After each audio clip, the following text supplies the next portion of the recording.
CFM, en Tarn-et-Garonne, le MAG. Madame, monsieur, bonjour. Rémi Taureau est là avec vous pour la prochaine demi-heure.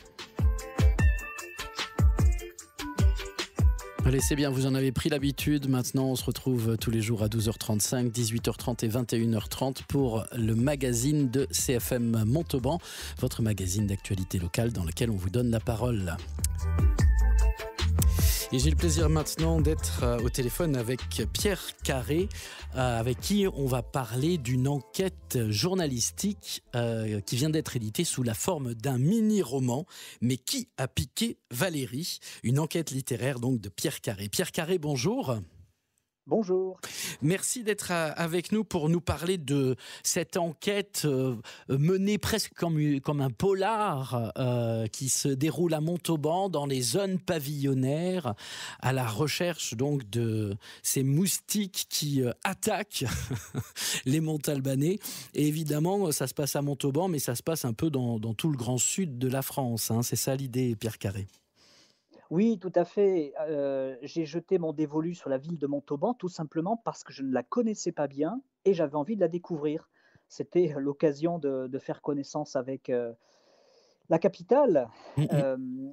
En réalité, je suis originaire d'un petit village à côté de Tarbes et mes parents m'avaient indiqué il y a quelques années de ça qu'ils étaient dévorés par les moustiques et qu'ils ne pouvaient pas vraiment profiter du jardin, du petit jardin, au mois de juillet et août, parce que justement, il y avait beaucoup trop de moustiques. Alors, c'est un témoignage qui a été corroboré par plusieurs copains qui habitaient dans le sud-ouest, à Castres, à Albi. Et puis j'ai continué à chercher. Et bon, je me suis rendu compte que c'était une situation qui autrefois était bien connue sur la Côte d'Azur, en Camargue, bien sûr, en Camargue.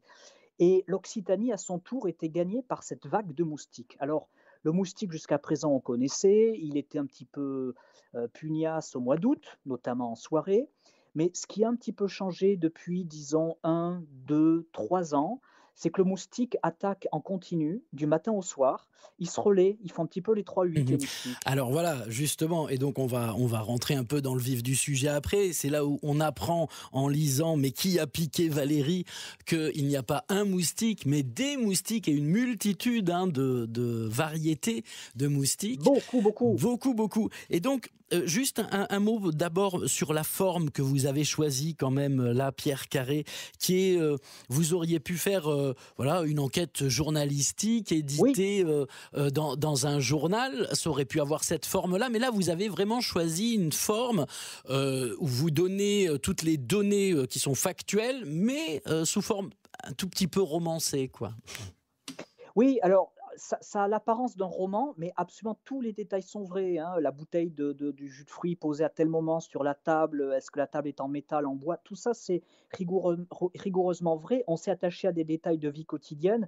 En fait, dans les essais, les ouvrages journalistiques, on en avait un petit peu marre que systématiquement, ça soit toujours un peu les mêmes qui et voix au chapitre. En gros, qu'on écrive continuellement sur des stars, des personnages historiques, des grands faits divers, etc. Bon, ce sont des plaisirs de lecture qu'on peut avoir, parfois des plaisirs un peu coupables, mais pourquoi est-ce que des personnes du quotidien ne pourraient pas avoir aussi droit à un vrai petit livre, un vrai regard journalistique et qu'on passe du temps, quoi, qu'on passe du temps dans la vie quotidienne des gens. Le moustique, c'est à la fois un sujet de très faible intensité, mais c'est un problème qui, mine de rien, bouleverse le quotidien, bouleverse les équilibres, la relation entre l'homme et l'animal, tous ces petits signaux comme ça du changement climatique, du monde d'après peut-être qui est en train d'arriver, bah, ça nous intéresse. Et on s'est dit, bah, pourquoi ne pas raconter l'histoire, mais vraiment comme si on y était, en s'attachant à tous les détails. Alors, est-ce que c'est comme une série Netflix sur papier? Est-ce que c'est comme un roman? Bon, en tout cas, tout est vrai. Ouais. Et j'étais très heureux de le faire à Montauban. Alors, en plus, c'est une jolie petite forme, hein, parce que alors pour le coup, ça tient dans la poche. Hein, c'est le genre d'enquête Oui. qu'on peut lire. Alors, on n'a pas de métro ici, mais bon, dans le bus, pourquoi pas. Ou confortablement installé place Nationale, dans le cœur de ville de Montauban. Parce que... Oui, attention, c'est un coin moustique, la place Nationale aussi. Hein, Et oui. parce que j'ai jeté un petit peu les filets du chalut du côté de Bas-Pays et toute la zone près de l'hippodrome, hein, parce que c'est une zone qui est traditionnellement connue pour ses moustiques. Alors vous allez me dire, elle était marécageuse au Voilà, c'est un ancien départ. marais, Bon, hein, c'est ça, hein, voilà. absolument, absolument. Donc, après tout, quoi de plus normal que de trouver des moustiques là-bas? Oui, mais sauf que toute la commune de Montauban est concernée, toute, que ça soit en haut, en bas, près de la gare, au nord, au sud, sur les coteaux, et puis tout le Tarn aussi, parce que je crois que, bon, évidemment, vous êtes dans ce grand département agricole, et mine de rien, les activités agricoles, elles attirent le moustique. Donc, Montauban, ville à la campagne, surtout le quartier où je suis allé, Mmh. qui est un quartier entre justement les champs, les vergers, et puis le centre-ville. Là, on est avec les moustiques. Mais Ouais. place nationale, attention, on peut se faire piquer aussi, hein. Please keep on dancing, even if the lights go out, even in the summer rain, even if the sun comes out.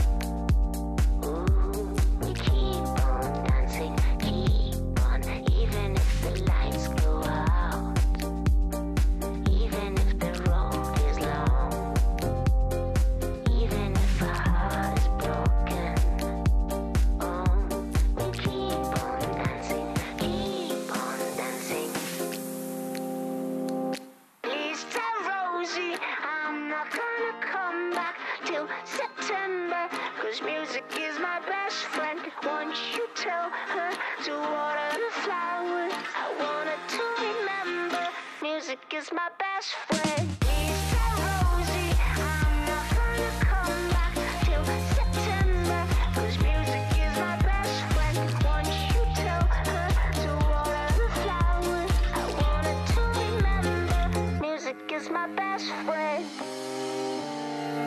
Please tell Rosie, keep on dancing, even if the lights go out, even in the summer rain, even if the sun comes out.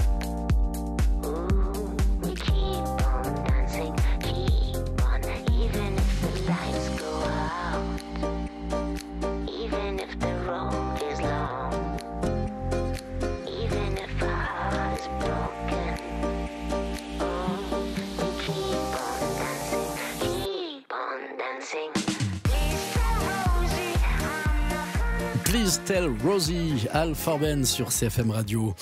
Alors notre invité aujourd'hui c'est Pierre Carré, vous êtes avec nous par téléphone, Pierre Carré, pour nous présenter Mais qui a piqué Valérie, une enquête littéraire parue aux éditions 21 bis.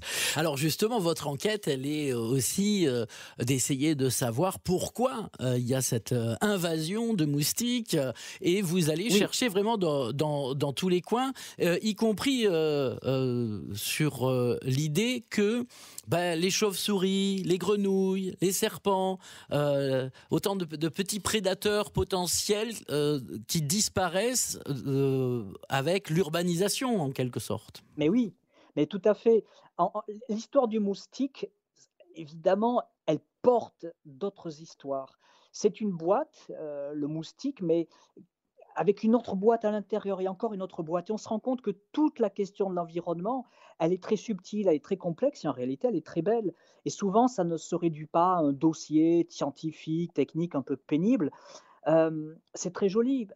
Ce qui se passe avec le moustique aujourd'hui, c'est l'urbanisation, c'est le fait en réalité que de plus en plus l'homme s'installe dans la nature, donc que potentiellement il dérange des zones naturelles de moustiques. Et puis, le moustique suit l'homme. Et ça, c'est le cas depuis en réalité le néolithique, hein. Le moustique, il se promène. Là, ce qui m'a intéressé, c'est de remonter la piste du moustique. Donc, on est chemin de la Poudrette à Bas-Pays. Et à cet endroit-là, je vois une habitante qui se fait piquer par un moustique. Très scène très banale. Vous êtes piqué par des moustiques, vos auditeurs, moi aussi. Bon. Mais là, je me suis dit, tiens, tant qu'à faire, on va essayer de comprendre d'où vient ce moustique, on va remonter la piste. Et c'est vrai que ce moustique, il est très heureux aujourd'hui parce qu'on est d'abord dans une période à la fois de gros orages suivis de moments de sécheresse ou de grosse chaleur. Alors ça, Mm. chaleur plus humidité, le moustique, il est heureux. Et puis tous les petits points d'eau. Et alors, je peux vous dire tout de suite qu'à Montauban, des points d'eau, vous en avez plein, plein, plein. Ouais. C'est pour ça Et que vous notamment parliez tous aussi de la... les fossés agricoles. Voilà, les fossés, vous parliez de la place nationale parce que on a un joli miroir d'eau maintenant sur la Magnifique. place nationale. On est... Magnifique. Ben, c'est la piscine des moustiques. Hein, Ouais. le petit- Alors, bon, il paraît que tant que ça bouge, les moustiques ne peuvent pas s'y installer. Alors, normalement, oui, mais le problème, c'est que ce moustique, et notamment le moustique tigre qui est présent à Montauban depuis les années 2017-2019, le moustique tigre, il s'adapte à beaucoup de choses.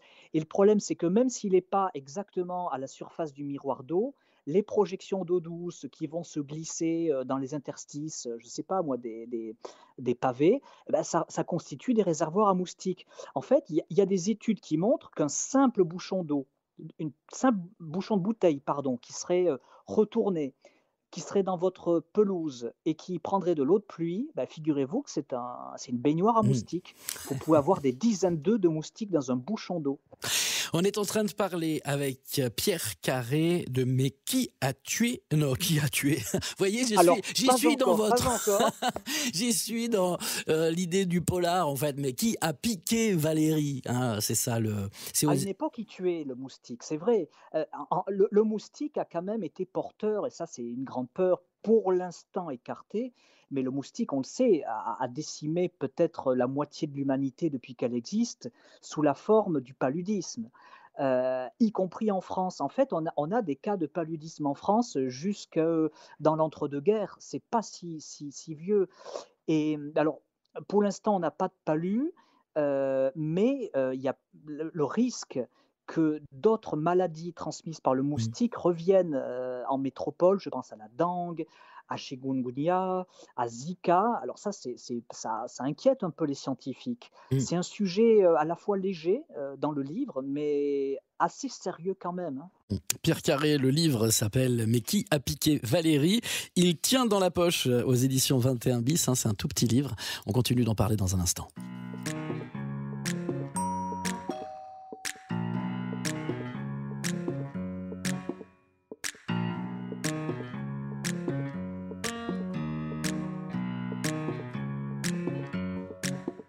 I'm so cold, comfort, come for me.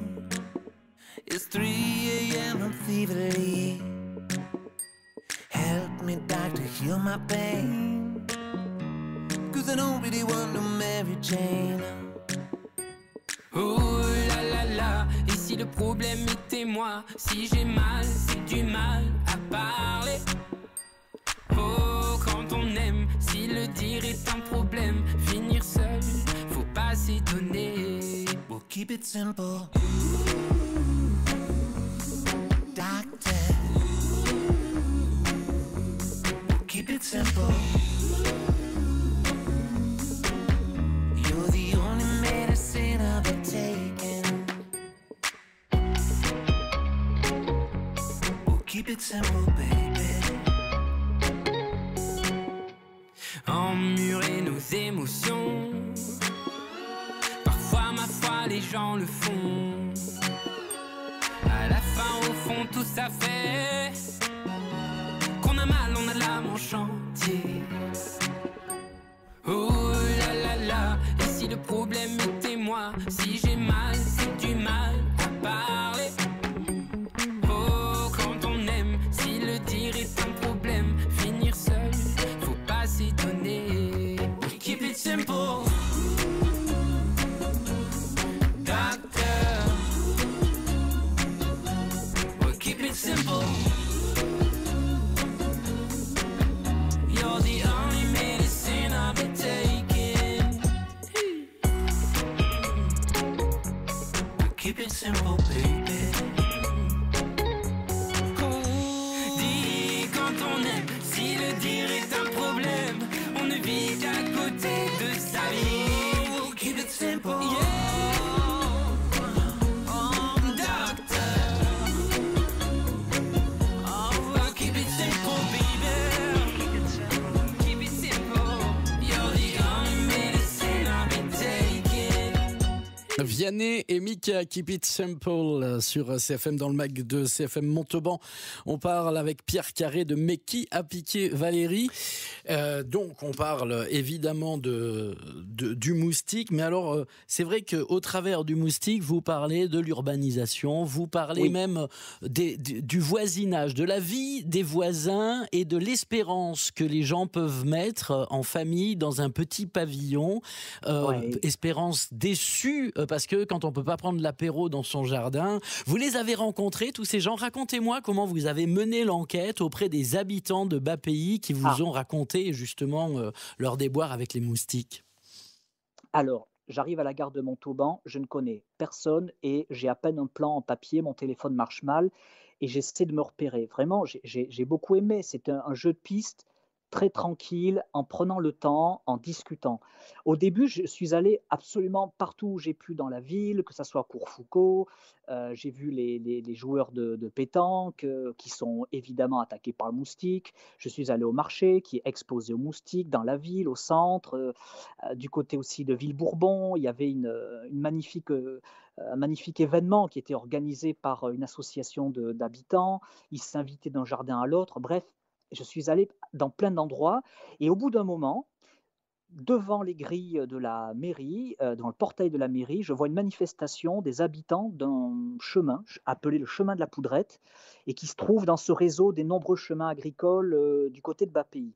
Et eux, ils manifestaient contre un projet immobilier. Alors, je leur ai dit, bonjour, moi je viens plutôt parler du moustique, mais votre histoire m'intéresse aussi.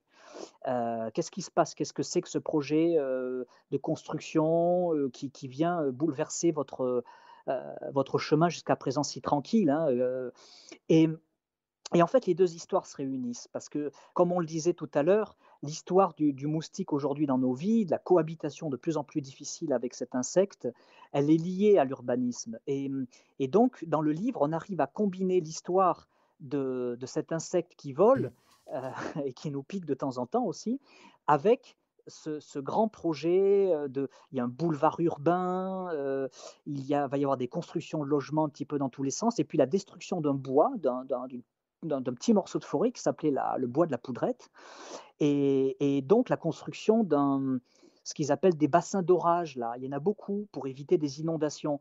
Le problème, c'est que les bassins d'orage, certes, sont censés repousser les inondations, mais ils attirent beaucoup, beaucoup, beaucoup les moustiques aussi. Alors, vous voyez, c'est toujours ce problème. On est en train d'appliquer la solution à un problème, mais on en crée un autre. C'est tout cet engrenage très subtil de questions liées à l'environnement. Et ce qui est super à Montauban, c'est évidemment ce mode de vie du sud-ouest très caractéristique qui plaît beaucoup aux gens des villes notamment. Hein. Je pense au cadre d'Airbus par exemple, mais pas seulement. Les gens de Toulouse qui viendraient s'installer à Montauban et qui se disent, bon, on peut s'acheter un tout petit terrain, on peut s'acheter un tout petit jardin, pourquoi pas un pavillon, on va pouvoir prendre l'apéritif sur la terrasse, si on a un petit peu plus les moyens, on va même avoir une piscine, bon voilà. Ah oui, d'accord, ça c'est ce rêve de la vie à la campagne. Et le moustique, justement, il vient peut-être remettre un petit peu les choses en cause. Est-ce que vous avez rencontré les élus? Quels sont en fait les moyens mis en place, par exemple, sur une ville comme Montauban? Est-ce qu'on parle d'installer des nichoirs à chauves-souris? Est-ce qu'on parle d'installer, non pas des serpents quand même dans les villes, mais pas pour l'instant. Ou d'envoyer des insecticides? Je sais qu'il y a des grosses séquences de vaporisation d'insecticides à Montauban. Tout à fait. Tout à fait. C'est vrai que et c'est peut-être aussi à la lecture un petit peu de la presse ce qui m'avait orienté vers Montauban. C'est qu'il s'agit d'une des rares villes en France de cette taille à avoir pris le problème à bras-le-corps, et la puissance publique a choisi de mener des campagnes de démoustication de plus en plus nombreuses. Alors, elles sont imparfaites. Encore une fois, le moustique s'adapte à tout, y compris aux produits que l'on diffuse dans l'environnement naturel et qui ne tuent que les larves d'ailleurs, hein, pas les moustiques adultes. On va dire que c'est un moindre mal et c'est une manière de contrôler la population des moustiques. Ça n'éradique pas le moustique. D'ailleurs, les scientifiques disent qu'il faut absolument abandonner cette idée-là. L'homme est condamné à vivre désormais avec le moustique. L'idée, c'est de limiter sa présence, mais on ne peut pas du tout Après, moi, au-dessus de chez moi, j'ai une petite pipistrelle, voilà, et qui, Ah, tous les soirs, se nourrit de tous les moustiques, et donc tout va bien. mais c'est le soir, parce que le problème, votre pipistrelle, elle se réveille la nuit. Oui. Donc, elle ne peut pas manger le moustique tigre. Le moustique tigre, c'est le moustique qui est venu le plus, je pense, changer la donne ces dernières années, parce que lui, c'est un moustique de jour. Et quand il se couche, la chauve-souris se réveille. Donc, en fait, ils se croisent. Et la chauve-souris ne mange pas le moustique tigre. Mais c'est vrai qu'elle fait du travail. Et à Toulouse, la municipalité a fait le choix de travailler avec des dresseurs de chauves-souris qui, sur certaines zones de la ville, euh, on va dire, mangent du moustique. Alors bon, donc c'est une enquête à lire, à dévorer, j'ai envie de dire, hein, parce que c'est un tout petit livre qui tient dans la poche, qui coûte 9 € aux éditions Ouais. 21 bis, et qui se clôture après votre enquête fouillée, hein, par une conversation Oui. avec Renaud Piarou. Voilà. Alors lui, grand spécialiste des épidémies, c'est un professeur très sérieux qui travaille pour les hôpitaux parisiens et qui nous explique, alors on change un petit peu d'échelle et là on s'intéresse à la mécanique du paludisme. Comme je vous le disais, c'est pas demain la veille qu'en France le palu va s'installer, mais enfin attention, on reste sous observation. Par contre, dengue, il y a eu des cas autochtones à Montauban il y a quelques années, il y a 3-4 ans, ce qui veut dire que c'est des gens qui ont été piqués, qui se sont contaminés sur la commune. En fait, ils n'ont pas attrapé le paludisme, par exemple, dans les territoires outre-mer ou à l'étranger. Non, non, c'est bien à Montauban qu'ils ont été contaminés. Et le professeur dont on parle, lui, il s'intéresse un peu à toutes les épidémies. Et vous savez, bon, il ne faut pas être alarmiste, mais si le Covid avait pu être véhiculé par le moustique, il y a des chercheurs qui estiment que le nombre de morts aurait été multiplié par 100, tout simplement. Donc, il ne s'agit pas d'être alarmiste, etc., mais c'est un problème qu'il faut quand même prendre au sérieux. Merci beaucoup, Pierre Carré. J'invite nos auditeurs à lire cette enquête poussée qui va nous permettre d'apprendre ce que sont que les culex, les aedes, les anophèles, les culex pipiens, qui sont autant de variétés de moustiques qui ont chacun leurs horaires, leur façon de vivre, de s'installer dans des mares ou dans d'autres endroits. Et qui sont là que pour nous enquiquiner, bien sûr. Mais il y a des solutions qui existent et vous en parlez aussi dans Mais qui a piqué Valérie? Merci Pierre Carré. Merci beaucoup. Merci. Au revoir. Vos podcasts et replays. Podcasts et replays. cfmradio.fr